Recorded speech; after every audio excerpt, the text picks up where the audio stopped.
Does wet filament actually make a difference? People say that not drying your filament after leaving it out for a while could cause damage to your filament and potentially your printer. But how badly does it actually affect the difference? So here we have loaded up some PLA that's been sitting out for about maybe a month. Yeah, about a month, Pretty long time for PLA, very, forget the word, not hydroscopic, but it takes up water really easily. For example, this is what happens when I had my old Creality K1 SE working. This is what happened when I used a month-old PETG and tried to print a really high-speed Benchy with it. It had no time to actually cool down, and it kept warping and warping and warping and bubbling. Another filament that's really bad with this is a filament called TPU. 95A TPU is really bad at this, let alone 85A TPU, which I run 85A TPU on the Creality when I get it working. On the Anycubic, I have to pull out the tube from the print head, which is a pain in my rear humpy lumpy. Yeah, that's not that good. But it's really, really bad at picking up water, which is why on the Anycubic S1 combo with the Ace Pro, come here, dryer, if it low, yeah, and I can actually dry the filament for about, right here it says 4 hours remaining of the drive. The reason I don't have the TPU set in here is because I can't use it with the Ace Pro because it will grind up the gears and tear it up. Which it did, which, as you can see, this is why the filament guide is out. An example, here is a good 85A TPU print, very squishy.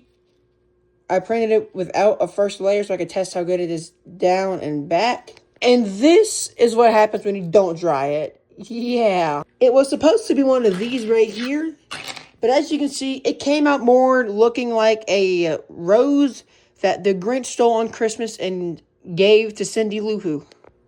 Still very squishy though. It's like a memory pillow because of all the air bubbles in it.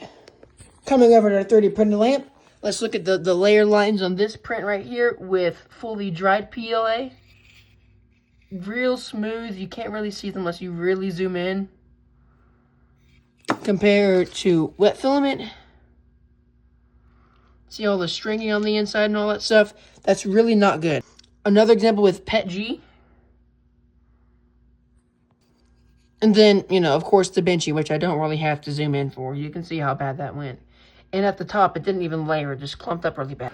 So to test this, we're going to turn off the dryer and print with the blue PLA in here. And we will compare this to another Benchy that I have pre-dried with translucent PETGs. So this isn't really a fair deal. You know what? This is a green PLA Benchy printed with fully dried PLA. So we're going to compare dry PLA to moist PLA and see truly just how much this dryer saves. All right, let's initiate the print here. Local. They should have a pre-placed PLA Benchy somewhere in here. I will find it. Right here, Benchy PLA.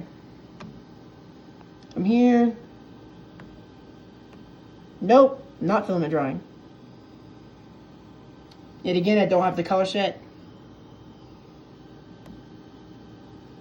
And I will report back later. Just like that, print complete, and you'll never guess it. Guess what? Just ran out of filament, guys. It had just enough to finish the last purge on the print. Now let's see the comparison. That's honestly not bad. I don't know if it's the nozzle or what, but PLA prints good. Not saying it's better than the other PLA. It has some layer line damage, but all around, don't stress about buying a $50 printer just because you got some material laying around for a few weeks.